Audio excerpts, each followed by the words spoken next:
if somebody has actually Right. made a mistake, this is a Right. very important tool to punish, like immediately, and it can put pressure on agencies to take immediate actions. So in that way, it's a good thing. I have started from nothing, absolutely nothing. It's not even zero, it's like minus, because I was doing something else. There was a momentum to become an engineer, and suddenly I discovered this thing that I really like. And I start doing it.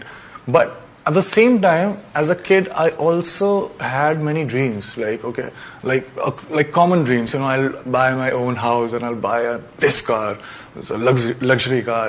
I don't think about future that much, and that is one thing which I've developed lately and is helping me a lot. It might sound very cliche, but if you take care of today, tomorrow we will take care of it. வணக்கம் மக்களே, welcome to மித்ராவின் பாவை. நான் உங்கள் Mitra from Sweden. So இங்கே வந்திருக்கிற எல்லாருக்கும் பெரிய வணக்கங்கள், அண்ட் வரப்போகிற அனைத்து மக்களுக்கும் பெரிய வணக்கங்கள். ஜானுமா, good evening, thank you so much for joining us டா. அண்ட் ஹரிஷம்மா, வணக்கம், தேங்க்யூ ஸோ மச் வந்ததுக்கு. ஸோ இனிமே வரவங்களுக்கு எல்லாருக்குமே ஒரு வணக்கம். அதுக்கப்புறம் விஜய்ஜி நான் ஆட் பண்ணிக்கிறேன். அண்ட் நம்மளுக்கு டெய்லி ஏதாவது புதுசாக நிறைய சப்ஸ்கிரைபர்ஸ் கிடைக்கிறாங்க. அவங்க சப்ஸ்கிரைப் பண்ண எல்லாருக்குமே பெரிய நன்றிகள். Thank you so much for the support and motivation. It's a kind of motivation. அதனால கண்டிப்பாக உங்களுக்கு எல்லாருக்குமே நான் தேங்க் பண்ணுறேன். விஜய்ஜி வணக்கம், வாங்க. வணக்கம், தேங்க்யூ மித்ராஜி. வணக்கம், நமஸ்தே எல்லாருக்கும். ஆஸ் யூஷுவல் நீங்கள் சொன்ன மாதிரி thank you for all subscribers.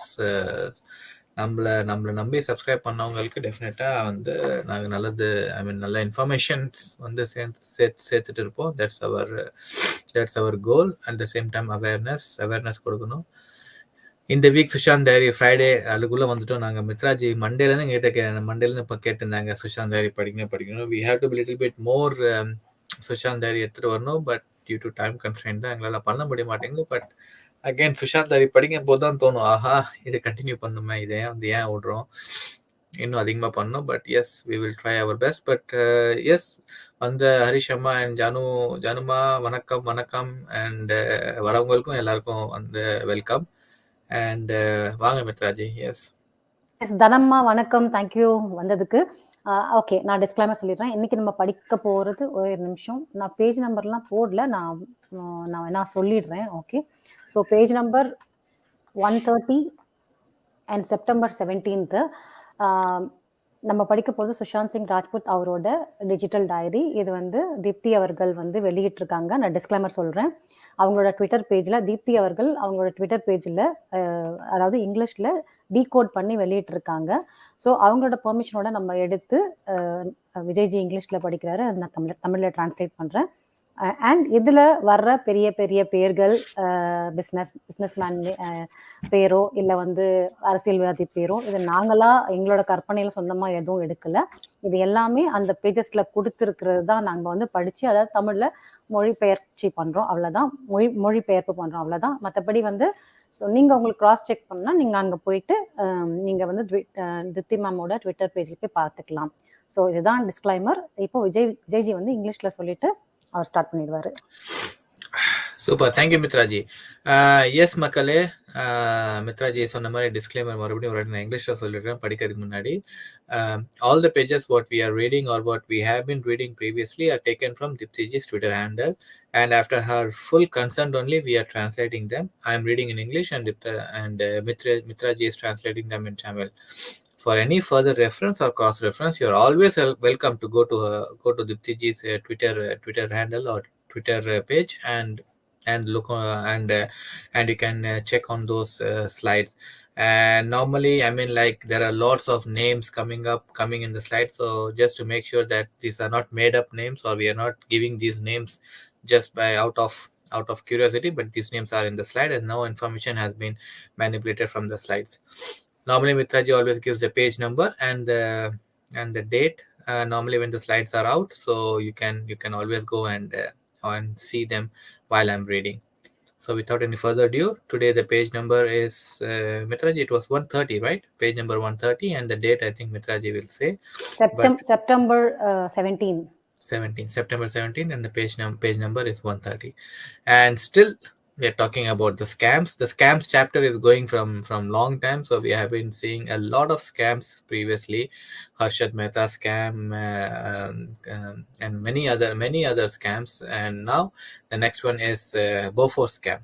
Everyone knows a lot about the Bofors scam, but still, let's see what Sushant has written in Bofors scam, and we're gonna see how it goes. Page number 130, Bofors scam. This in itself is a chapter and does not need any explanation. But the need to get this chapter out is because this scam is one of the main reasons three other history changing, three other three other history changing incidents took shape in our country. Let me start this with a very interesting connection. It's not unknown to people that Rajiv Gandhi family was very close to Ambani's, and when the Bofors thing was happening, the things were all going smooth. Ambani on one side were going smooth. Ambani on one side. I explained about the 1982 stock market crash, where Dhirubhai became the uncrowned king of the Bombay Stock Exchange, and how the things went from there. The two noted people who were the backbones in this, who played the front up as investors, were the brokers of Dhirubhai Ambani, brokers Pankaj Kapadia and Harikishan Das Lakshmi Das were buying as many shares as they could. Then we all know what 1982 stock market crash had done to the stock market. The Bofors money was also used here, and then came Harshad Mehta 1992. Now what had happened in this gap is what is my area of concern. And also the biggest connection may be where people will know how exactly we were able to connect to a lot of events that have been recorded in the pages of history. The Reliance was gearing up for something similar to be done around 1992-93, which Rajiv Gandhi was in favor of, but Mehta had the one weapon in his arsenal which he used to foil this, because Mehta was also in the quest to make his big, and that name is Nemichand Jain, alias Chandraswamy, who once was believed to be very close to Dhirubhai and was cheated heavily by Dhirubhai. There is a record instance to prove this, and also stress on the fact I will get back to it in order which the events actually happened. Here, before I continue, I need to add this in between so that our thought process comes on the same page, because there are a lot of smaller chapters involved here which hold equal importance in understanding how exactly everything happened. The chapters that need to be included here are how media was used, the connection of some top names of Bollywood with politicians, the family disputes, the other scandals that were weaved around this, the real reason behind the assassination of Rajiv Gandhi. There was heavy confusion in my mind when I started to work on this angle, but then slowly as time passed and we began to see through things, a lot of more things connected and has started to make sense.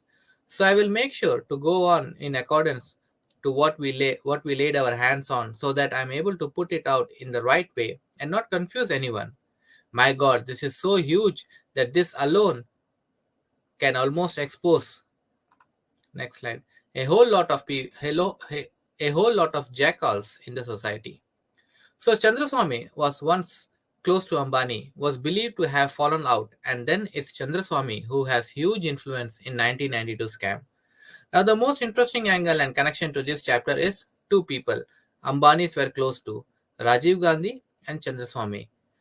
Rajiv Gandhi and Chandraswamy was very close to Digvijay Singh through Digvijay Singh.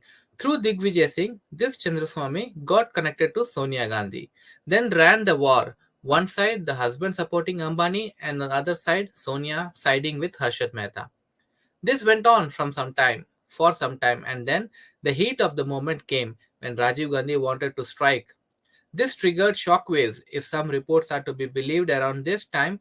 Then, if Rajiv Gandhi would have gotten back from Chennai, the 1992 scam, which started making its way out in news in 1992, would have happened at least a good 8 to 10 months prior. Some say that Rajiv Gandhi trip to Andhra and Tamil Nadu was planned by Sonia Gandhi, and Sonia Gandhi knew this all along. If you do not want to believe me, let me give you some points here which can actually put some light on some dirty chapters that got lost in the books of history. But before I get there, let me quickly finish this small angle so that when I get to the actual connection, this remains fresh in your mind. Harshad Mehta did not want to join hands with Ambanis, and that led to the Anand Jain script, The Downfall of Mehta, along with Dhirubhai Ambani. As the backbone, the Bofors scam was closing in, and the lead and closing in, closing in large, and there was no chance that Congress could continue if they did not gain sympathy. And on the other hand, Rajiv Gandhi was very keen to hit the axe on Mehta's head, which meant there would not be anyone who could potentially stand up ever again and look into the eyes of the Ambanis or some other names like Kumaramangalam Birla, Rahul Bajaj, amongst others. Keeping the names out before getting to the roots of the issue can actually spoil my entire work. But yes, now that we have reached this deep, these names are necessary. So, in order to ensure that Harshad Mehta gets an extended run, Congress gains sympathy and the connection that the top businessmen then had with the Bofors scam, and also the involvement of Sonia Gandhi, who is believed to have received huge sum of money and also have been the person who was the bridge for both the parties. To add into this, it was Sonia Gandhi's shoulder the parties involved in the Bofors and direct access to the PM's official residence. Some believe Rajiv Gandhi was just the chair, while everything related to Bofors was Sonia Gandhi's plan, and the top opposition parties in the country, who had some hold on the market, got their share too. There is no much info on this for now, but I will add to it as and when I lay my hands on the information. Another funny and controversial connection that needs to be understood here, which can be considered another reason to the entire collapse of Mehta, is that Rajiv Bajaj was very, very close to Anand Jain and Mukesh Ambani. This gives me a shock down my spine that there are some people in the society who can go to any extent to become rich and earn money. However, this angle is another huge confusion in my mind, that are the Bajaj playing it safe, or were they playing it safe initially? Nothing can be said here because the skins these people have on their body is so thick that even if an atom explodes right next to them, they would be left unscratched. I just don't understand. Next slide. I just don't understand that how were we blind for so many years? From another side, the money from Bofors was also pumped into Associated Journals Limited, which was having its own dream run. Rajiv Gandhi was associated, and today I shall show it to the world without the need to have any evidence to it, just with media reports on how we can prove that Sonia Gandhi had a huge hand in this. And how could I derive to this conclusion? The connection are as follows. Before I continue, let me make one request here. If possible, read the book Conspiracy to Kill Rajiv Gandhi, CBI Files. Rajiv Gandhi, CBI Files. I will tell you why reading this book is necessary. The book will tell you that during the preliminary stages of investigation, M.K. Narayanan had hidden some prime evidences which could have given a lot more deeper angles to the assassination of Rajiv Gandhi. We all know how close M.K. Narayanan is to Sonia Gandhi, as he served as a national security advisor too, and the difference of opinion he had with Dr. Manmohan Singh Ji, for not respecting the high command decisions, and Dr. Manmohan Singh Ji threatening to resign no more. Manmohan Singh Ji threatening to resign on more than one occasion, citing interference from M.K. Narayan as the reason. If this is not enough, then go back and have a look at the interview which Justice Katie Thomas had given in 2017, wherein he had strongly raised points on how there were a lot of flaws in the CBI investigation. Rupees 40 lakh was seized in cash from the convicts. This point out to be unpardonable flaw in the Indian criminal justice system. Now the Chandraswamy angle. Ranganath, one of the prime accused in the assassination, confessed that Chandraswamy was the godfather who financed the killing, recorded in the Jain Commission report. When Congress came under Sonia Gandhi, Vayapuri Gopal Swamy, founder of Marumalarchi Dravida Munnetra Kalagam, MDMK, and Tol Tirumaavalan Thol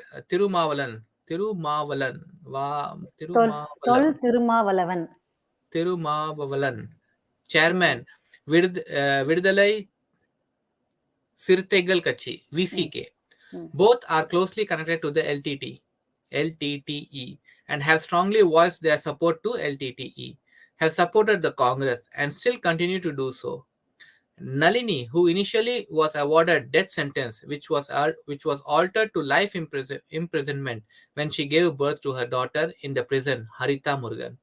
This happened because in capital letters, the widow of Rajiv Gandhi, Sonia Gandhi, who intervened and petitioned for clemency for the sake of Nalini's daughter, and it was honored in 2000.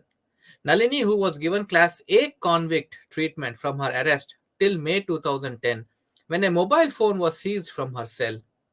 Nalini had a surprise visitor to her cell on 14th of April 2008. It was none other than Priyanka Gandhi. And then she came out with a public statement saying she forgave her father's assassins. Moreover, Nalini did file for a mercy after completing 20 years in prison on the grounds that the actual criminals are still at large. Now tell me what you can conclude here. I started the Bofors scam and did not mention a word about it. The reason I did not mention a word about the Bofors scam here is because what happened in Bofors is known to all. But this story that is connected to this is the one that has to be told now. And also, next slide. I would also like to say that this is not the end of this chapter. I have to do some talking to some people about this. And once that is done, I will touch up on this chapter and finish it totally.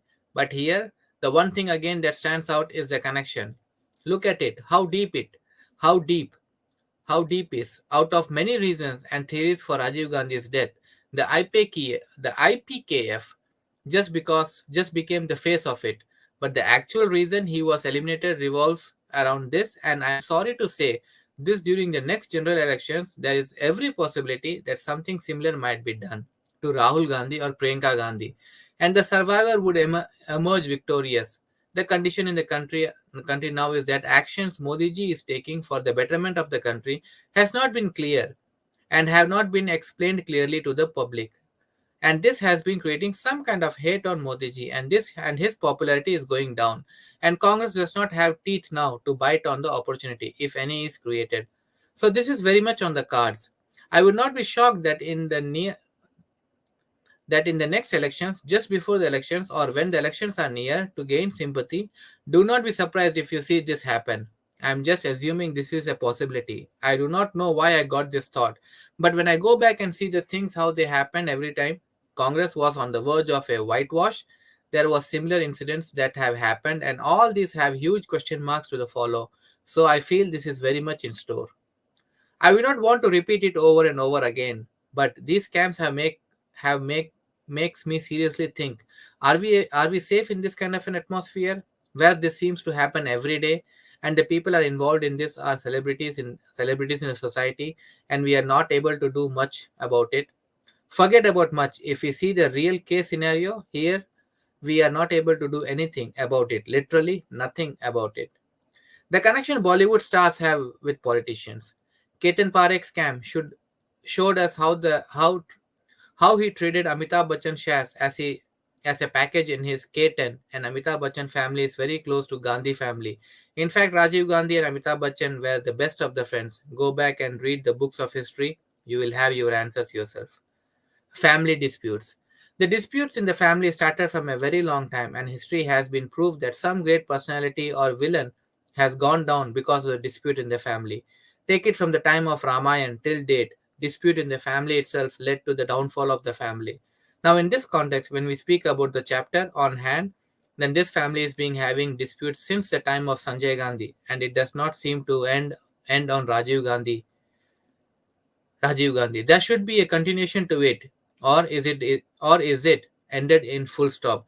The next election will tell. If my wildest of the fears does not come true, then we can conclude there could have been a full stop. But if, next slide. But if not, then there is every possibility to see history repeat once again. Narada sting operation. Another shocker which came out only to die down and go nowhere, this no go where. This is one such of its kind, where again so many strong evidences showed how wrong happens in the society. But the outcome, what was it? Zero, absolutely zero. And the case is going on where despite for fact, almost all the agencies in our country have tried their hands on this.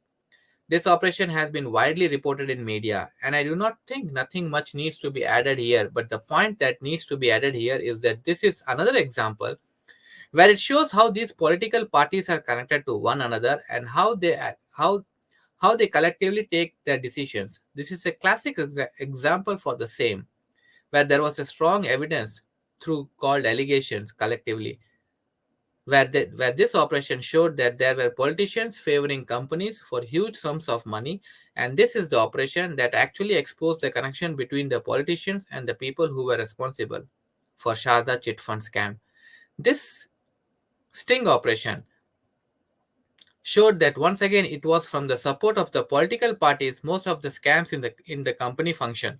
However, the sad part of this sting operation was that when the news actually came out, it focused only on West Bengal, where the actual plan was to start from Madhya Pradesh, go towards Himachal Pradesh, and finally come back to West Bengal, and then do the expose.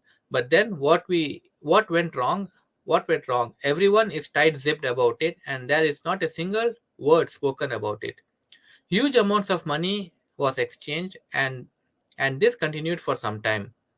In fact, a very long time. It was when the Sharda scam unearthed that the focus became even more deeper.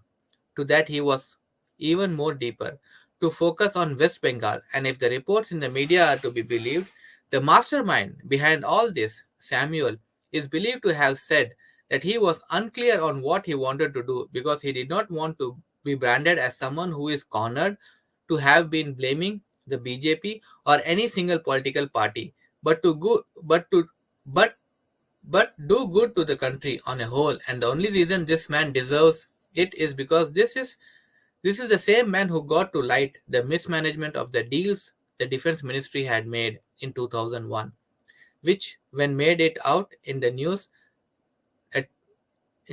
lead to resignation of George Fernandez and also the arrest and conviction of BJP President Bangaru Lakshman. In order to understand the total connection here, the most important aspect that needs to be understood here is how the entire thing unfolded and what is the credibility of Matthew Samuel. The West End sting operation was done at a time when not many people had any idea about what was going on, and when this news came out through this sting operation, a lot of eyebrows were raised. But then, when the actual things came out, every word that Samuel spoke was totally true. Yes, one team of mine is trying to get in touch with Samuel.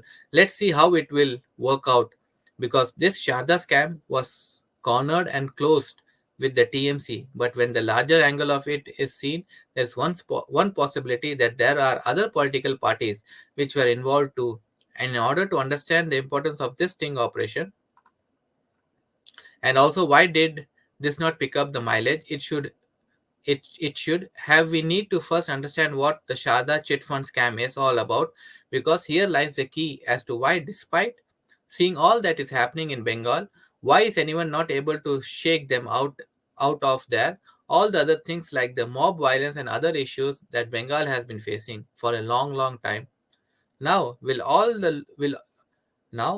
look very small when this connection and the angle will come out.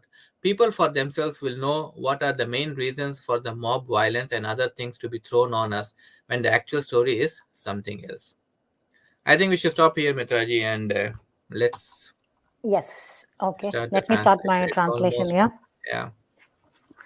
S நான் நினைக்கிறேன் மித்ராஜி சொன்னாங்க 44 session அந்த இருக்கு இல்லையா நம்மளோட part, அதில் 47 மினிட்ஸ்க்கு அப்புறமா வந்து அப்படியே ஃப்ரோசன்ல இருந்தது. ஒருவேளை நம்ம ஒரு தடவை நம்ம பண்ணும்போது ஞாபகம் இருக்குங்களா, அந்த டெக்னிக்கல் ப்ராப்ளத்தினால வந்து அப்படியே I think we have to check நினைக்கிறேன். அது பாதியில இருந்து நம்ம எடிட் பண்ணி 44 சொல்லியிருக்காங்க. ஓகேவா, செக் பண்ணிடலாம் என்னன்னு ஃபர்ஸ்ட். அது அடுத்த 47 மினிட்ஸ்க்கு வந்து அப்படியே ஹேங்கா இருக்கிற மாதிரி இருக்குன்னு சொன்னாங்க. சரி, ஓகே. எஸ். ஓகே. ஆக்சுவலா வந்து இந்த சாப்டர் படிக்கும்போது எனக்கே வந்து பயங்கர ஷாக்கா தான் இருந்துச்சு. ஏன்னா அந்த டைம்ல வந்து ஒண்ணுமே தெரியல. பட் ஆனா இப்ப அதெல்லாம் வச்சு கம்பேர் பண்ணும்போது அ எவ்ளோ வந்து அவங்க சைட்ல இருந்து நடிச்சிருக்காங்க. அதாவது அம்மா பெரிய பையன கொலை பண்றது. அப்புறம் வந்து வைஃப் வந்து அவங்களோட ஹஸ்பண்ட கொலை பண்றது. இதெல்லாம் வந்து ரொம்ப பதவிக்காக எவ்ளோ சர்வசாதாரணமா போச்சு. எவ்ளோ கேவலமா நடந்துக்கிறாங்கங்கிறது வந்து இதெல்லாம் இந்த டைரியிலேருந்து தான் எனக்கு வந்து நெறைய விஷயங்கள் புரியுது. ஸோ அத நான் இப்போ உங்களுக்கு டிரான்ஸ்லேட் பண்றேன். செப்டம்பர் 17த் அண்ட் பேஜ் நம்பர் 130. இந்த பொஃபர் ஸ்கேம்ல வந்து அதாவது இந்த பொஃபர் ஸ்கேம் வந்து நான் ஏற்கனவே படிச்சிருக்கேன். டைட்டில் போட்டிருப்பேன். உங்களுக்கு வேணா நீங்க போய் செக் பண்ணுங்க. இல்லன்னா நானே பார்த்துட்டு உங்களுக்கு நான் கீழ லிங்க் தரேன். பொஃபர் ஸ்கேம் வந்து என்னன்னா, இந்த நாடு ஸ்வீடனுக்கும், நம்ம நாட்டுக்கும் ஒரு ஒப்பந்தம் ஆயிருந்தது. ராஜீவ் காந்தி வந்து ம பிரதமரா இருந்தப்போ, மிலிட்டரி எக்யூப்மென்ட்ஸ் வாங்குறதுக்கான டீலிங் இருந்தது. ஸோ அத பத்தி தான் அதுல என்னென்ன நம்ம ஆட்கள் வந்து ஊழல் பண்ணியிருக்காங்கங்கிறது தான் பெரிய ஊழல் நடந்திருக்கு அதுல. ஸோ அத பத்தி தான் அத பேஸ் பண்ணி தான் இது. ஆனா பொஃபர் ஸ்கேம பத்தி இதுல குடுக்கல. ஆனா நம்ம ஏற்கனவே பேசியிருக்கோம். நீங்க வேணும்னா அத வந்து போய் செக் பண்ணுங்க. ஓகேங்களா? ஸோ இந்த பொஃபர் ஸ்கேம ஒரு பெரிய சாப்டரா இது இது இத நான் வந்து ஏன் பேசுறேன் அப்படின்னு அதாவது சுஷாந்த் சொல்றாரு. நான் ஏன் பேசுறேன்? நம்ம நாட்டுல வந்து நடந்த 3 பெரிய இன்சிடென்ட் வந்து விஷயங்கள் ஓட காரணமே வந்து பொஃபர் ஸ்கேம் தான் அப்படின்னு சொல்றாரு.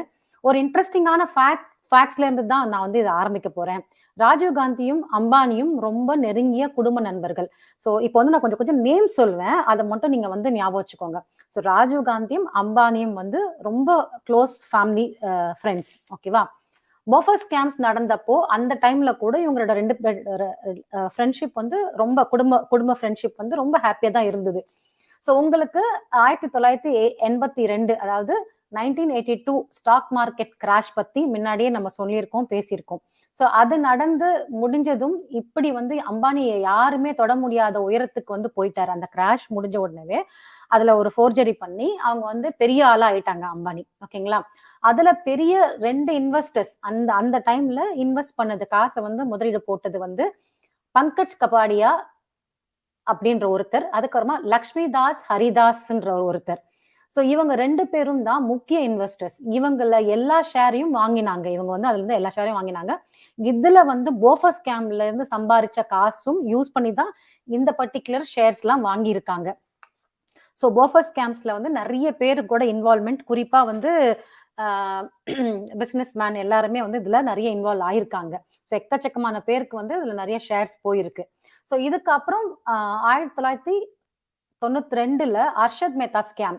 ஸோ அது ஐ திங்க் 1892 அது சாரி 1892 1992 எனக்கு மறந்துருச்சு. 1992 1992 தானா? மித்ராஜி. சாரி எனக்கு கொஞ்சம் நம்பர்ஸ் மறந்துருச்சு. 1982 வந்து ஆ 1982 1980 இல்ல. அது ஓகே புரிஞ்சிருச்சு. 1982 ஓகே. முடிச்சுட்டேன் நானு. சாரி. ஓகே. சாரி. இதுக்கப்புறம் 1992ல அதாவது 1992ல அர்ஷத் மேத்தா ஸ்கேம் நடந்துச்சு. ஸோ இந்த 2த்துக்கும் நடுவுல அதாவது 1892ல நடந்ததுக்கும் இந்த அர்ஷத் மேத்தா ஸ்கேமுக்கும் வந்து நடுவுல இந்த 2த்துக்கும் நடுவுல இவரோட ரிசர்ச் இருக்கு. என்னென்ன ஆச்சு அப்படிங்கிறது வந்து சுஷாந்த் வந்து ரிசர்ச் பண்ணி சில விஷயங்களை வந்து காமிச்சிருக்காரு அப்படின்னு சொல்றாரு. ஸோ நம்மள வந்து எப்படி இவங்க யூஸ் பண்ணி நம்மள வந்து எவ்வளோலாம் வந்து ஏமாத்தி இருக்காங்க. ஸோ ரிலையன்ஸ் கூட நான் இங்கிலீஷ்ல சொல்லிடுறேன். 1892ல இருந்து 93 வரைக்கும் ஓகேங்க 1893 வரைக்கும் அர்ஷத் மேத்தா ஸ்கேம் மாதிரியே இன்னொரு பெரிய ஸ்கேமை வந்து ரெடி பண்ணியிருக்காங்க.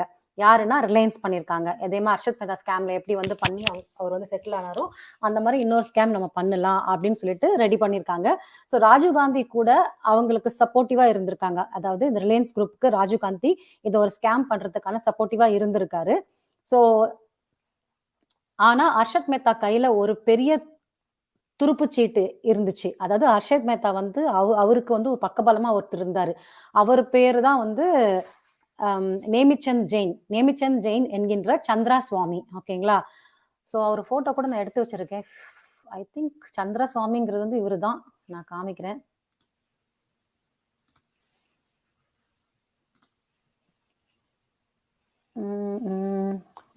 சந்திரசுவாமி இவர் தான் சந்திரசுவாமி எனக்கு தெரிஞ்சு. ஓகேவா? ரைட். ஸோ நேமிச்சந்த் என்கின்ற சந்திரசுவாமி இவர் வந்து திருபை அம்பானி இருக்கார் இல்லையா, திருபைக்கு அவர் வந்து ரொம்ப க்ளோஸ். அதாவது ஒன்ஸ் அப்பான் அ டைம்ல வந்து திருபை அம்பானிக்கு ரொம்ப க்ளோஸ். ஆனா அவர் நேமிச்சந்த் ரொம்ப வந்து ஏமாத்திட்டாரு. அதாவது திருபை அம்பானி வந்து நேமிச்சந்த் கூட இருக்கும்போது ரொம்ப ஏமாத்தி அவரை வந்து வெறுக்க ஆரம்பிச்சிட்டாரு. ஸோ அவர் கூட இல்லை அதுக்கப்புறமா. இது எல்லாமே வந்து எப்படி நான் சொல்றேன்னா, ரெக்கார்ட்ல இருக்கு, அதை பார்த்து தான் நான் சொல்றேன் அப்படின்னு சொல்றாரு. ஒரு விஷயம் சொல்றேன் உங்களுக்கு புரியும்னா, நான் அதாவது உங்களுக்கு புரியறதுக்காக நான் ஒரு சில விஷயங்கள் சொல்றேன். ஸோ அதுல நீங்க தெரிஞ்சுப்பீங்க. எஸ் ஹரிஷம்மா, thank you so much. So media எப்படி இவங்கெல்லாம் யூஸ் பண்ணியிருக்காங்க, அதாவது மீடியாவை எப்படி யூஸ் பண்ணி இவங்க விஷயங்கள்லேருந்து தப்பிக்கிறதுக்காகவோ இல்லை மக்கள்கிட்ட இருந்து மறைக்கிறதுக்காகவோ மீடியாவை எப்படி யூஸ் பண்ணியிருக்காங்க, பாலிவுட்டுக்கும் பொலிட்டிஷியனுக்கும் உள்ள கனெக்ஷன்ஸ் எப்படி இருக்கு, ஸோ ஃபேமிலி சண்டைகள் இவங்கெல்லாம் இருக்காங்க இல்லையா, Ambani family, Harshad Mehta family, so இந்த மாதிரி நிறைய ஃபேமிலிக்குள்ள எப்படி சண்டை வந்துச்சு, ராஜீவ் காந்தி ஃபேமிலிக்குள்ள எப்படி சண்டை வந்துச்சு, ஸோ இதை சுற்றி மற்ற விஷயங்கள், ஸோ இதெல்லாம் சுற்றி மற்ற விஷயங்கள், ராஜீவ் காந்தியோட கொலைக்கான உண்மையான காரணம், ஸோ இது எல்லாமே வந்து உங்களுக்கு புரியணும். ஸோ இதெல்லாம் வந்து ஆரம்பிக்கும் போது ரொம்ப கன்ஃபியூஷடா, எனக்கே வந்து ரொம்ப குழப்பமா தான் இருந்துச்சு. அதுக்கப்புறம் வந்து நாங்க பண்ண ரிசர்ச்ல இருந்து கொஞ்சம் தெளிவாச்சு எங்களுக்கு. சில விஷயங்கள் வந்து சீக்வென்ஸா கிடைச்சதுக்கு அப்புறமா ஒன்னும் நான் ரிலேட் பண்ணி பார்க்கும்போது ஒரு டாட் வந்து கனெக்ட் ஆச்சு அப்படின்னு சொல்றாரு. ஸோ அதுதான் வந்து உங்களுக்கு நாங்க இப்ப வந்து புரிய வைக்கிறோம் அப்படின்னு சொல்றாரு. ஓகே. அடேங்கப்பா, இந்த ஒரு விஷயத்தினால, அதாவது இந்த போஃபர்ஸ் ஸ்கேம் பத்தி சொல்றாரு, இந்த ஒரு விஷயத்தினால நம்ம சொசைட்டில இருக்கிற நிறைய என்ன சொல்ல, ஒரே நிமிஷம், நரிகள். ஓகே, நிறைய நரிகள் வந்து மொத்தமா காமிச்சு கொடுத்துருச்சு. ஸோ அவ்வளோ பேர் இதுல வந்து இன்வால்வ் ஆயிருக்காங்க அப்படின்னு சொல்றாரு. இப்போ வந்து சில பேர்கள் சொல்றாரு. அதாவது ஃபர்ஸ்ட் வந்து சந்திரசுவாமி, இப்ப நான் காமிச்சேன் இல்லையா போட்டோல, அவரும் அம்பானியும் வந்து ரொம்ப க்ளோஸ். ஓகேங்களா? ஆனா பிரிஞ்சிட்டாங்க. ஓகே, அதாவது சந்திரசுவாமியை வந்து ரொம்ப யூஸ் பண்ணியிருக்காரு அம்பானின்னு சொல்லிட்டு அதுக்கப்புறமா பிரிஞ்சிட்டாங்க க்ளோஸா இருந்து. அதுக்கப்புறம் ரெண்டாவது வந்து சந்திரசுவாமி 1992ல 1992ல ஸ்கேம்ல பெரிய கை, அந்த பர்டிகுலர் ஸ்கேம்ல வந்து இவர் தான் ஒரு பெரிய கை அதுல. மூணாவது விஷயம், ராஜீவ் காந்தியும் சந்திரசுவாமி இவருக்கு வந்து ரெண்டு பேருக்கும் வந்து நடுவுல ஒருத்தர் க்ளோஸா இருக்காரு. அவர் வந்து திக்விஜய் சிங். ஓகேவா? ஸோ நல்லா தெரிஞ்சுக்கோங்க, ராஜீவ் காந்திக்கும் சந்திரசுவாமிக்கும் நடுவுல இருக்கிறவர் திக்விஜய் சிங். ரெண்டு பேருக்குமே ஒரு க்ளோஸ். ஸோ சந்திரசுவாமி என்ன பண்ணிருக்காரு, திக்விஜய் சிங்கை க்ளோஸ் ஆக்கிட்டாரு. எதுக்காகனா, சோனியா காந்தியை வந்து க்ளோஸா ஆக்கிக்கணும். ஸோ சோனியா காந்திக்குள்ள கையில வச்சுக்கிட்டோன்னா அவங்க மூலியமா வேற ஏதாவது நிறைய விஷயங்கள் நடக்கலாம் அப்படின்றதுக்காக திக்விஜய் சிங் மூலியமா சோனியா காந்திக்கு சந்திரசுவாமி வந்து க்ளோஸ் ஆயிட்டாரு. அதுக்கப்புறமா இப்ப பாத்தீங்கன்னா, ஒரு பக்கம் வந்து புருஷன் வந்து அம்பானிக்கு க்ளோஸ், அதாவது ராஜீவ் காந்தி அம்பானிக்கு ரொம்ப க்ளோஸ். பொண்டாட்டி வந்து இன்னொரு பக்கம் வந்து, அதாவது சோனியா காந்தி வந்து ஹர்ஷத் மேத்தாக்கு ரொம்ப க்ளோஸ். ஏன்னா ஹர்ஷத் மேத்தா தான் வந்து இந்த சந்திரசிங் சுவாமிக்கு ரொம்ப க்ளோஸ். ஓகேங்களா? ஸோ அதனாலதான் வந்து அவர் திக்விஜய் மூலியமா ரொம்ப க்ளோஸ் ஆனாரு. ஸோ இது வந்து இந்த மாதிரி இந்த புருஷன் வந்து ஒரு பக்கம் வந்து அம்பானிக்கும், பொண்டாட்டி வந்து ஒரு பக்கம் வந்து ஹர்ஷத் மேத்தாக்கும் சப்போர்ட் பண்ணி நிறைய ஸ்கேம்ஸ் பண்ணிட்டு இருந்திருக்காங்க. ஸோ கொஞ்ச நாளைக்கு இது வந்து இப்படியே போயிட்டு இருந்துச்சு.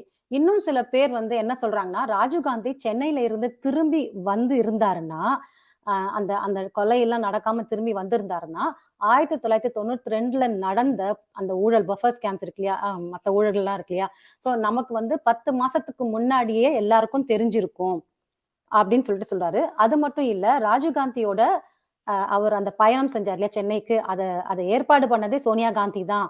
அந்த ட்ரிப்பை ஏற்பாடு பண்ணது அப்படின்னு சொல்லிட்டு அதுல எழுதியிருக்காரு. நீங்க நம்பலனா நான் வந்து உங்களுக்கு புரிய வைக்கிறேன் அப்படின்னு சொல்லிட்டு சொல்றாரு. அப்புறம் இது வந்து வரலாற்றிலேயே ரொம்ப கேவலமான சாப்டர்ஸ் இப்ப நான் எழுதியிருக்கிறது அப்படின்னு சொல்றாரு. ஸோ ஹர்ஷத் மேத்தாக்கும் அம்பானிக்கும் வந்து க்ளோஸா ஆகுறதுக்கு விருப்பம் இல்லை. அதாவது ஹர்ஷத் மேத்தாக்கு அம்பானியை பிடிக்காது. ஸோ அம்பானி கிட்ட வந்து க்ளோஸா ஆகுறதுக்கு எந்தவித விருப்பமும் இல்லை. அதனால அம்பானிக்கு வந்து ஹர்ஷத் மேத்தா மேல என்னைக்குமே வந்து ஒரு கோபம், ஒரு பழி வாங்கணும்னு ஒரு உணர்ச்சி. ஸோ அதனால வந்து ஆனந்த் ஜெயினுக்கும் அம்பானிக்கும் ஆனந்த் ஜெயினும் அம்பானியும் சேர்ந்து ஹர்ஷத் மேத்தாவை காலி பண்றதுக்கு அவங்க வந்து நிறைய விஷயங்கள் பிளான் பண்ணிட்டாங்க. ஸோ அவங்க ரெண்டு பேரும் சேர்ந்து தான் அம்பானியோட தலையெழுத்தையே மாத்திருக்காங்க. ஸோ அதுக்கப்புறமா பஃபர் ஸ்கேம்ஸ் வெளியே வர டைம்ல அது வெளியே வந்துருச்சுன்னா காங்கிரஸ் மேல நிறைய பழி வரும். ஸோ அவங்க எல்லாரும் மாட்டிப்பாங்க. ஸோ அதனால என்ன பண்ணாங்க, அந்த காங்கிரஸ்க்கு வந்து ஒரு அனுதாபம் கிடைக்கணும், ஒரு சிம்பத்தி கிடைக்கணும் அப்படின்றதுக்காகத்தான் ஒரு பெரிய விஷயமா ஏற்பாடு பண்ணாங்க. ஓகேங்களா? அது மட்டும் இல்ல, ராஜீவ்காந்தி ஹர்ஷத் மேத்தாவை ஒரு பெரிய அடி அடிக்கணும்னு, அதாவது ராஜீவ்காந்தி யாருக்கு க்ளோஸ், நம்ம அம்பானிக்கு க்ளோஸ். ஸோ அம்பானியும் ராஜீவ்காந்தியும்லாம் சேர்ந்து வந்து ஹர்ஷத் மேத்தாவை ஒரு பெரிய அடி அடிக்கணும்னு பிளான் பண்ணி வச்சிருந்தாரு சென்னையில திரும்பி வரும்போது. அது அடிக்கும்போது இனிமே யாரும் அவங்கள எதிர்த்து தலை நிமிர்ந்து கூட பார்க்கக்கூடாது, அந்த அளவுக்கு ஒரு பயத்தை உண்டாக்கணும் அப்படின்றது தான் ராஜீவ்காந்தியும் இவரோட அம்பானியோட பிளான். அதுக்கப்புறம் அம்பானியோட டீம் வந்து யாரெல்லாம் இருக்கிறாங்கன்னா, குமாரமங்கலம் பிர்லா அண்ட் ராகுல் பஜாஜ், இவங்கெல்லாம் வந்து அந்த டீம்ல இருக்காங்க. எதுவும் ப்ரூஃப் இல்லாம நம்ம வந்து பேர் எடுக்க கூடாது, ஆனா இவ்வளோ டீப்பா வந்ததுக்கு அப்புறமா நான் வந்து பேர் எடுக்கிறேன் வேற வழி இல்லாம அப்படின்னு சொல்றாரு. அதனால ஹர்ஷத் மேத்தா கண்டினியூ பண்ணணும்னு ஒரே நிமிஷம், சாரி.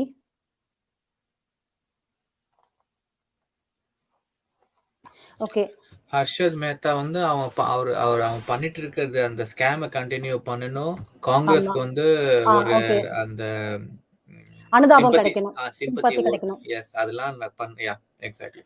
ஸோ இது ரெண்டுமே நடக்கணும். அதான் ஹர்ஷத் மேத்தா பண்றதை பண்ணிட்டு இருக்கணும் ஒரு பக்கம், அப்புறம் வந்து இந்த பக்கம் வந்து காங்கிரஸ்க்கு அனுதாபம் கிடைக்கணும்.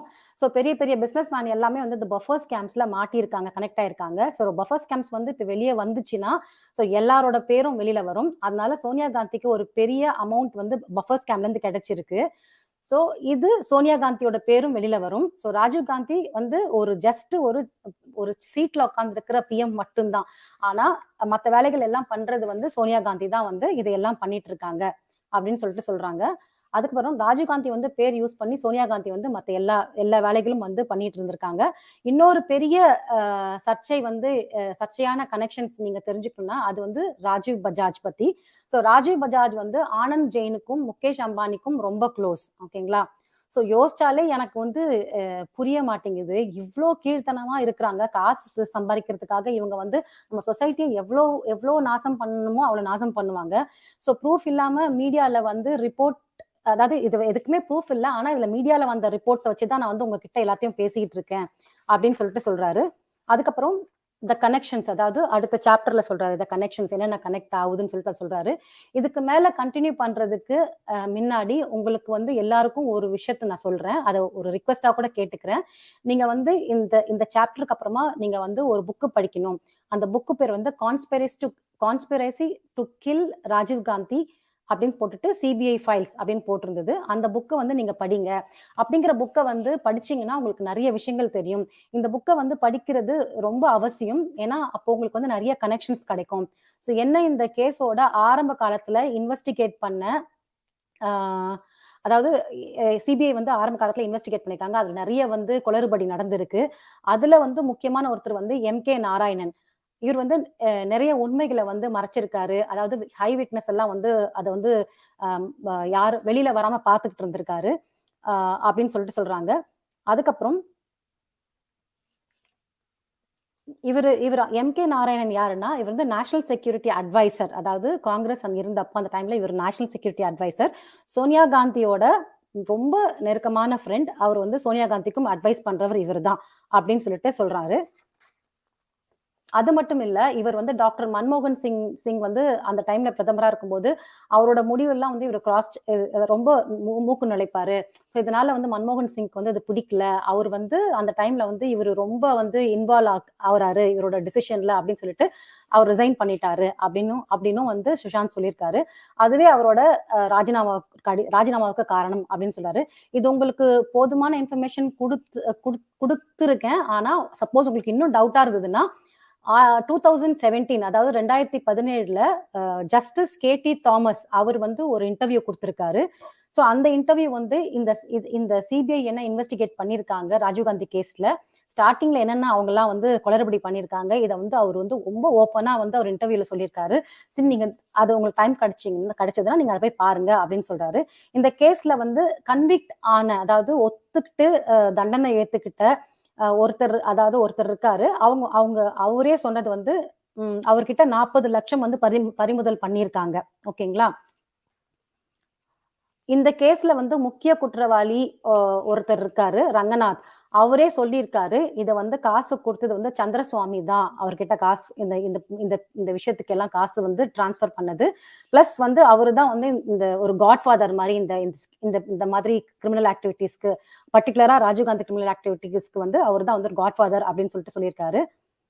அதுக்கப்புறம்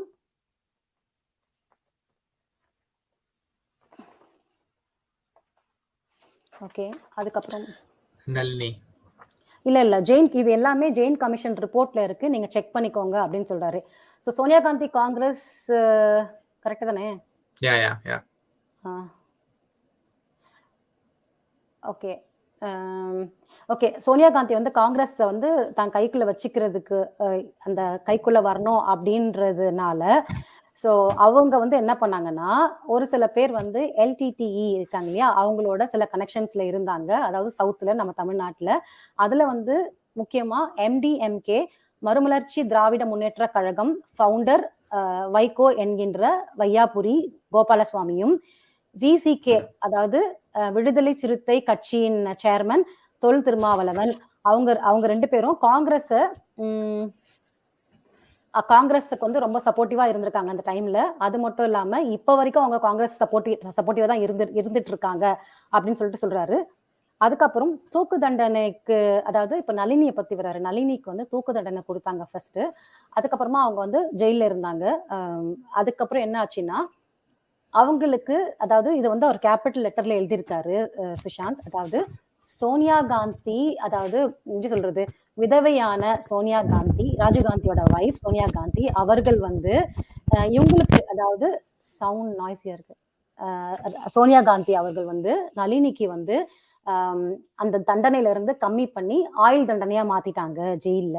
ஏன்னா நளினி வந்து அந்த டைம்ல வந்து அவங்க நிறமாசமா இருந்தாங்க, குழந்தை, அதாவது ஜெயில இருக்கும் போதே வந்து அவங்க வந்து பிரெக்னெண்டா தான் இருந்திருக்காங்க.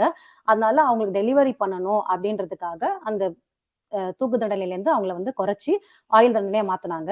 அது மட்டும் இல்லாம அவங்களுக்கு வந்து அந்த குழந்தை டெலிவரி பண்றதுனால அவங்களுக்கு ஏ கிளாஸ் அந்த ஜெயில வந்து அந்த வசதியை பண்ணி கொடுத்துருக்காங்க. இது பண்ணி கொடுத்தது சோனியா காந்தி அப்படின்னு சொல்றாங்க. அது மட்டும் இல்லாம அந்த பர்டிகுலர் டைம்ல, தேதி என்ன, ஒரே நிமிஷம்,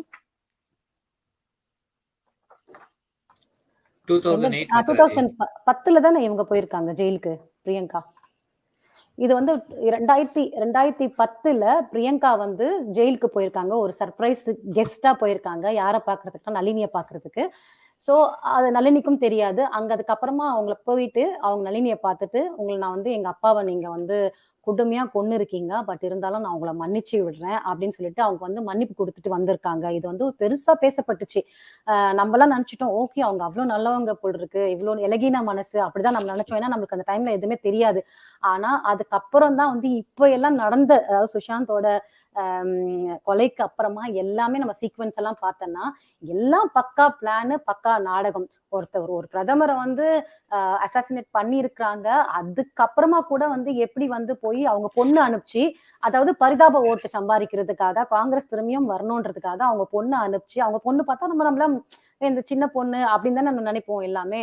சோ அவங்க வந்து இந்திரா காந்தி மாதிரி இருந்தாங்க. அந்த டைம்ல வந்து இதெல்லாம் நம்ம பேசப்பட்டுச்சு. அதாவது ஹே பாரு, அவங்க இந்திரா காந்தி மாதிரியே இருக்கிறாங்க, அதே மாதிரி ஹேர் ஸ்டைலு அப்படின்லாம் நம்ம வந்து பேசணும் அந்த டைம்ல. சோ அவங்க உள்ள வந்து இந்த மாதிரி உங்களை நான் மன்னிச்சிட்டேன் அப்படின்னு சொல்லிட்டு அவங்க போனதாகவும், அதுக்கப்புறம் என்னாச்சுன்னா நளினிக்கு வந்து 20 வருஷம் அவங்க உள்ள இருந்ததுக்கு அப்புறமா இந்த ஒரு விஷயத்த யூஸ் பண்ணி அவங்க வந்து நாங்க வெளியில வரணும் அப்படின்னு சொல்லி அவங்க வந்து ரிக்வெஸ்ட் கொடுத்திருந்தாங்க சுப்ரீம் கோர்ட்டுக்கு. அதை ஏத்துட்டு அவங்கள விடுதலை பண்ணியிருக்காங்க. சரி, இது எல்லாமே வந்து அந்த டைம்ல நடந்தது அப்படின்னு சொல்லிட்டு சொல்றாரு. இப்போ விஜய்ஜி கண்டினியூ பண்ணுவாரு. சாரி, நான் கொஞ்சம் நடுவுல வந்து நிறைய பேர் இருந்ததுனால கொஞ்சம் கன்ஃபியூஸ் ஆயிட்டேன், மன்னிச்சிருங்க. கொஞ்சம் கன்ஃபியூஷனா, எனக்கு படிக்கும் போதே ரொம்ப கன்ஃபியூஷனா இருந்துச்சு மித்ராஜி. சோ நீங்க டிரான்ஸ்லேட் பண்ணது சூப்பர். புரியலன்னா இன்னொரு வாட்டி சொல்லுங்க, நான் வேணா இன்னொரு வாட்டி ட்ரை பண்றோம் நெக்ஸ்ட் டைம். இல்ல இது வந்து ஐ மீன் லைக் டெஃபினெட்லி.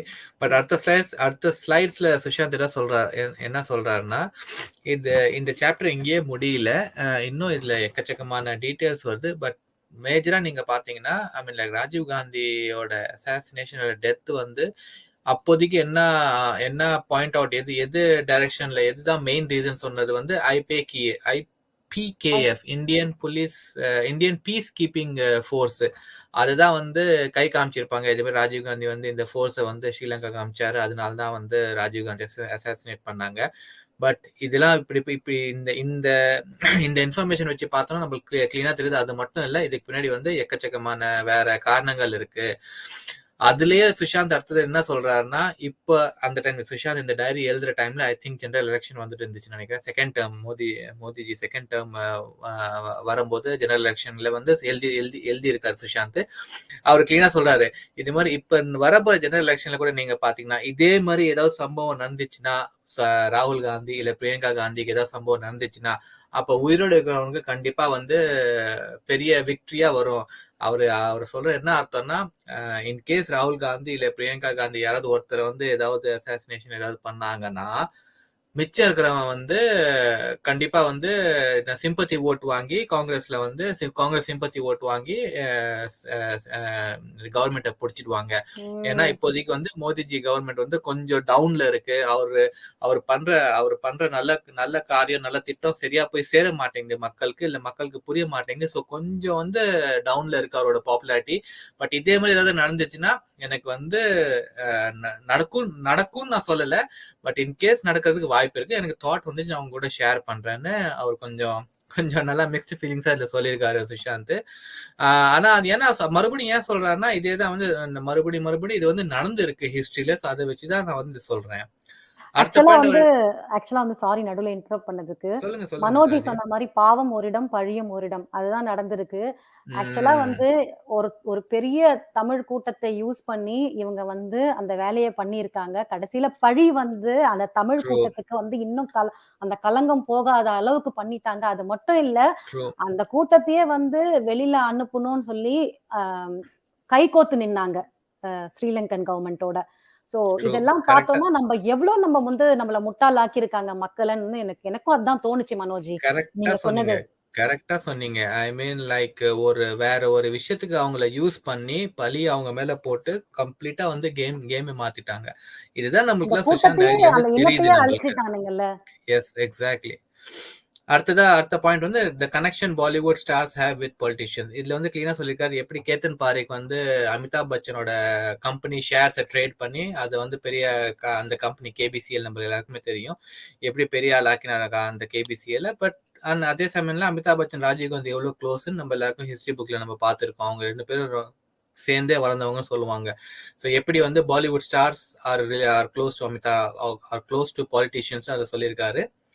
அடுத்த பாயிண்ட் வந்து ஃபேமிலி டிஸ்பியூட்ஸ். இந்த ஃபேமிலி டிஸ்பியூட்ஸ்ல தான் ரொம்ப கிளியரா சொல்லியிருக்காரு. இந்த ஃபேமிலி டிஸ்பியூட்னாலே வந்து நம்ம ஹிஸ்டரியிலேயே பார்த்துருக்கோம், எக்கச்சக்கமான எக்கச்சக்கமான பேர் அழிஞ்சு போயிருக்காங்க.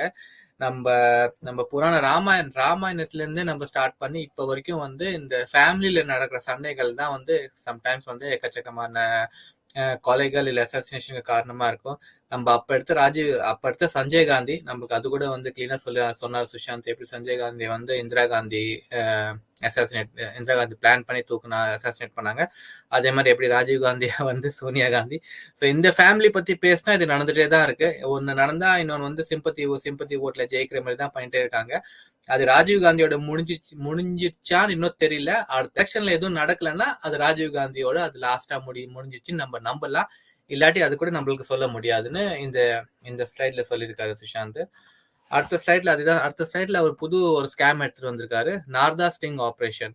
இந்த நார்தா ஸ்டிங் ஆபரேஷன் பத்தி எல்லாருக்குமே எல்லாம் தெரியும். பட் இது ஒரு கிளாசிக் எக்ஸாம்பிள், எப்படி வந்து பாலிட்டிஷியன்ஸோட சப்போர்ட்ல தான் வந்து கிட்டத்தட்ட எல்லா ஸ்கேம்ஸும் நடந்திருக்குன்னு அதை மறுபடியும் எடுத்துக்காட்டலாம் இருக்கிற ஸ்கேம் தான் வந்து இந்த நார்தா ஸ்டிங் ஆபரேஷன். இது நார்தா ஸ்டிங் ஆபரேஷன் பாத்தீங்கன்னா ஷாரதா சிட் ஃபண்ட் ஸ்கேம். இது எந்த இயர்னு போடல சுஷாந்த் இல்ல, but Saradha chit fund scam ரொம்ப பெரிய ஸ்கேம். வெஸ்ட் பெங்கால்ல இருந்து ஆரம்பிச்சு மத்திய பிரதேஷ், ஹிமாச்சல் அண்ட் மறுபடியும் West Bengal, Madhya Pradesh, Himachal and மறுபடியும் வெஸ்ட் பெங்காலுக்கு இது மொத்தமா பண்ண ஒரு சிட் ஃபண்ட் ஸ்கேம். இதை பத்தி தான் வந்து ஒரு ஸ்டிங் ஆபரேஷன் பண்ணி மேத்யூ சாமுவல்னு ஒருத்தர் வந்து இதை வந்து கிளீனா வந்து நம்ம எல்லாத்துக்கும் காமிச்சாரு.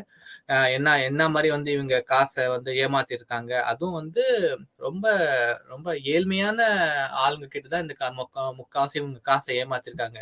சிட் ஃபண்ட்ஸ் நமக்கு எல்லாருக்குமே தெரியும். அடுத்த ஸ்லைட்ல கொஞ்சம் சிட் ஃபண்ட் பத்திலாம் சொல்லியிருக்காரு. பட் சிட் ஃபண்ட்ஸோட நம்ம ஸ்கீம் நம்மளுக்கு எல்லாருக்குமே தெரியும். என்ன எப்படி சொல்லி வந்து இவங்க காசை வாங்குவாங்க, அப்புறம் என்ன மாதிரி அவங்க வந்து பண்ணுவாங்க, அதை பத்தி சுஷாந்த் அடுத்த ஸ்லைட்ஸ்ல கூட சொல்லியிருக்காரு. பட் இதுல வந்து மறுபடியும் அவர் சொல்ற ஒரே விஷயம் இதுதான், நம்ம ஊர்ல நடக்கிற எல்லா ஸ்கேம்ஸ்லயும் முக்காவாசி பக்கபலமா இருக்கிறது பொலிட்டீஷியன்ஸ். அவங்களுக்கு கண்டிப்பா அதுல ஒரு பெரிய அமௌண்ட் கிடைக்கும். அவங்கனாலே கண்டிப்பா வந்து இந்த ஸ்கேம்ஸ் பண்றவங்க எல்லாம் வந்து தைரியமா ஸ்கேம்ஸ் பண்ணுவாங்க. அதை வந்து கிளீனா வந்து இந்த ஸ்கேம் இன்னொரு எக்ஸாம்பிள், நம்ம நாட்டுல நடந்த ஸ்கேம்ல இன்னொரு எக்ஸாம்பிள் எப்படி வந்து இந்த பாலிட்டிஷியன்ஸ் வந்து இந்த ஸ்கேம் பண்ணவங்கலாம் வந்து ஹெல்ப் பண்ணிட்டு இருக்காங்க. அதுல வந்து முக்கியமா வந்து இந்த scam Saradha chit fund scam காமிச்சது வந்து மேத்யூ சாமுவேல். அவர் வந்து இது மட்டும் இல்ல, அவர் வேற இன்னொரு ஸ்ட்ரிங் ஆபரேஷன் பண்ணி டிஃபென்ஸ் மினிஸ்ட்ரி கூட ஒரு மிஸ்மேனேஜ்மெண்ட் டீல்ஸ், டிஃபென்ஸ் மினிஸ்ட்ரியில நடந்த ஒரு தப்பான டீல்ஸ் கூட வந்து தப்பான நடந்த டீல வந்து போஃபோர் ஸ்கேம் மாதிரி தான். எப்படி போஃபோர் ஸ்கேம் நம்மளுக்கு எல்லாமே தெரியும், வெப்பன்ஸ் அமினேஷன்ஸ் வந்து தப்பான டீல் போட்டு ஸ்வீடன் கவர்மெண்ட் கிட்ட இருந்து இவங்க வாங்கினாங்க. அதே மாதிரி வந்து இது இன்னொரு தப்பான டீல் டிஃபென்ஸ் மினிஸ்டர்ல போட்ட டீல வந்து மேத்யூ சாமுவேல் வந்து காமிச்சு கொடுத்துருக்காரு.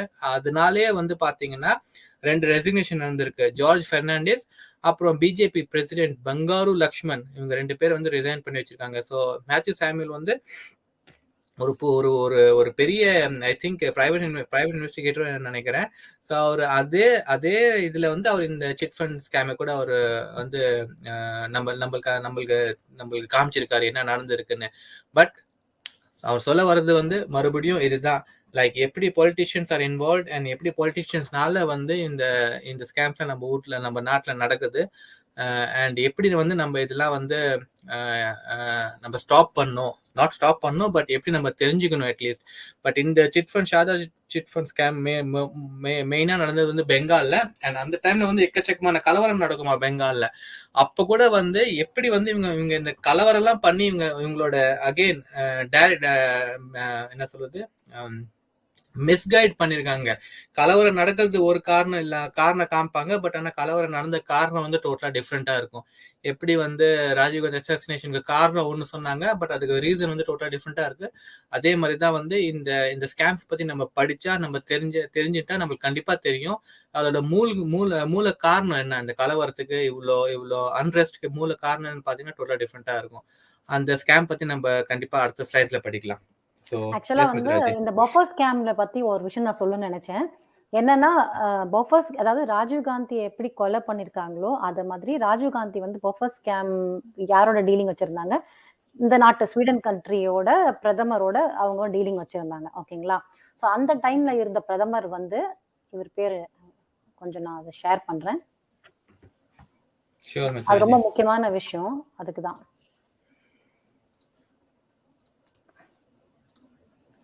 ஓகே ஓகே ஓகே நான் கொஞ்சம் ரிசர்ச் பண்ண பார்க்கும்போது இதுதான் வந்துச்சு. அதாவது அந்த டைம்ல இருந்த ஸ்வீடிஷ் பிரைம் மினிஸ்டர் பேர் வந்து ஓலஃப் பால்ம். ஓகேங்களா? ஸோ அவர் வந்து என்னன்னா அவரையும் வந்து சுட்டு கொண்டு இருக்காங்க. அதாவது இதெல்லாம் நடக்காது ஸ்வீடன் நாட்டில். பட் அவரை வந்து அவங்க ஒய்ஃபோட சினிமாக்கு போயிட்டு ஈவினிங் வந்து நடந்து போயிருந்தாரு. அவர் செக்யூரிட்டிலாம் வச்சுக்க மாட்டாங்க மோஸ்ட்லி. அவர் போகும்போது அவரை வந்து கொலை பண்ணியிருக்காங்க, சுட்டு கொலை பண்ணியிருக்காங்க. அதாவது ஈவினிங்ல மக்கள் நடமாட்டம் ஜாஸ்தியா இருந்த அந்த ரோட்ல பண்ணியிருக்காங்க. ஸோ இதை வந்து யாரு கொலை பண்ணாங்க, என்ன கொலை பண்ணாங்க அப்படிங்கிறது வந்து அவங்களால அதாவது அந்த டைம்ல பிடிக்க முடியல. சுட்டுட்டு ஓடிட்டாங்கன்னு சொல்றாங்க. அந்த கேஸை வந்து ஒழுங்கா பண்ணல. ஸோ அந்த டைம்ல வந்து நான் என்ன பண்ணேன்னா யார் அவரை கொன்னாங்க அப்படின்ற மாதிரி நான் சும்மா போட்டேன்.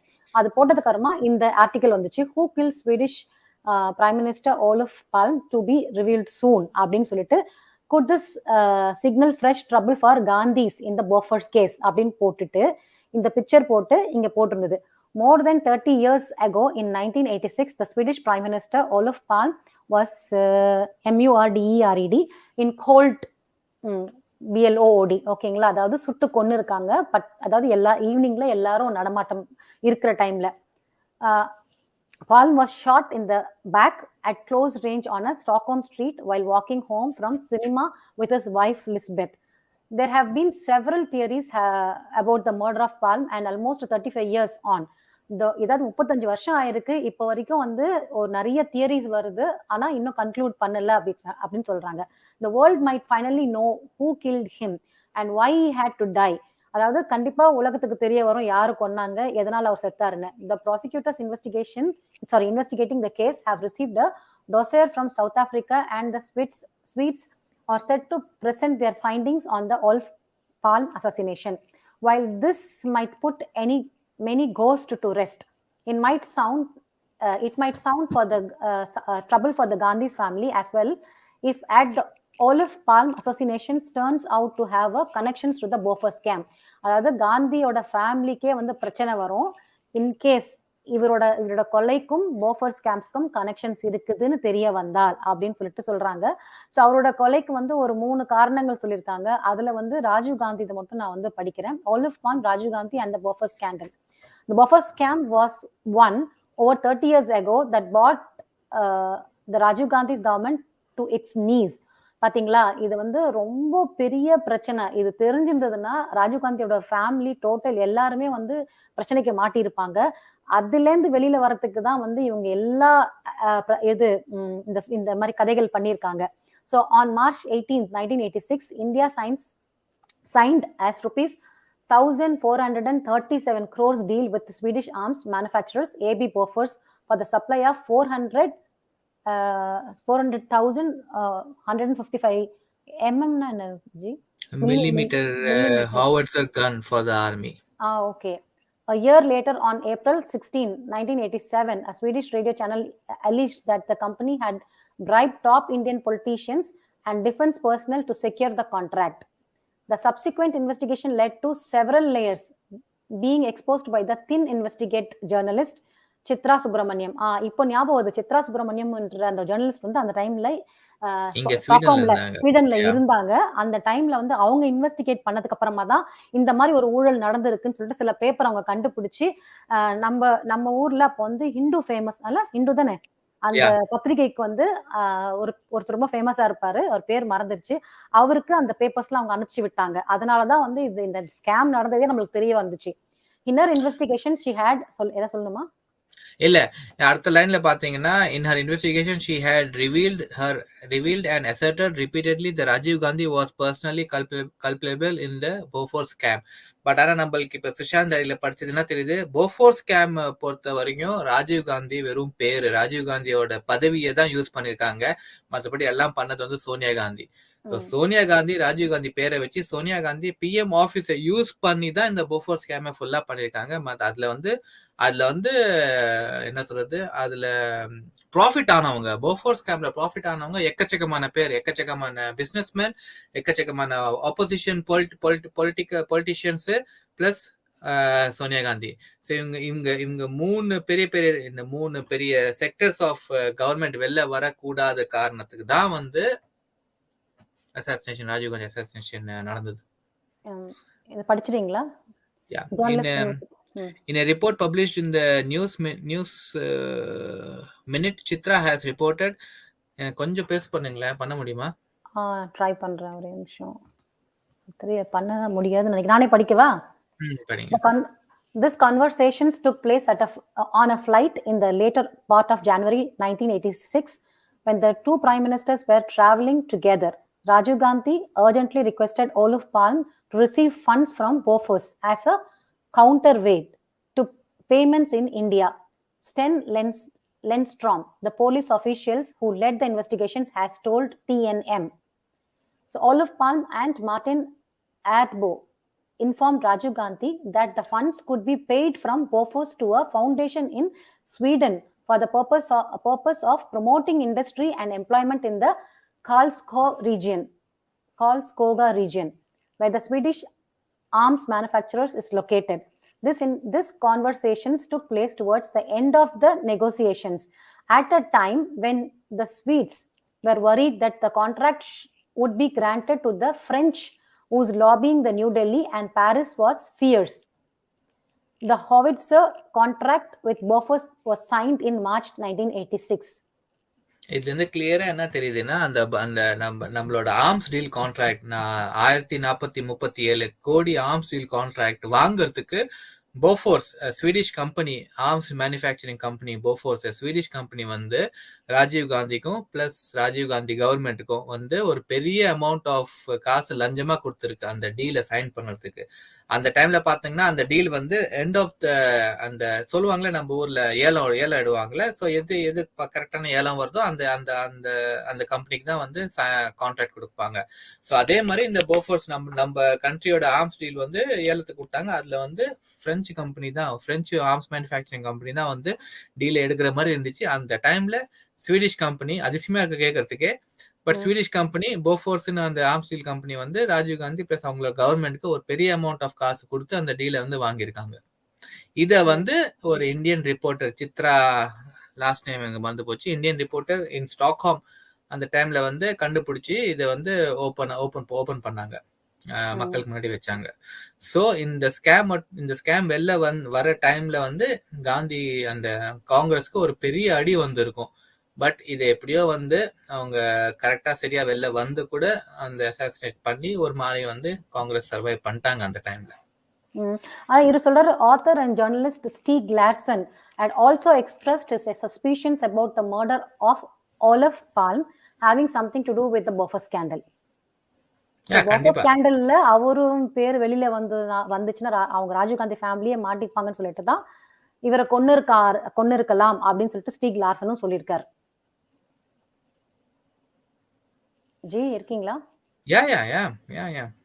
So that's also what I come to at the end of the investigation, and it involves Bofors, India, and several other countries. Remember, the PM Rajiv Gandhi came to Olof Palme's funeral on March 15th, 1986, and that's when he officially confirmed the order of 400 pieces of 155mm howitzers of a value of rupees 1,437 crores.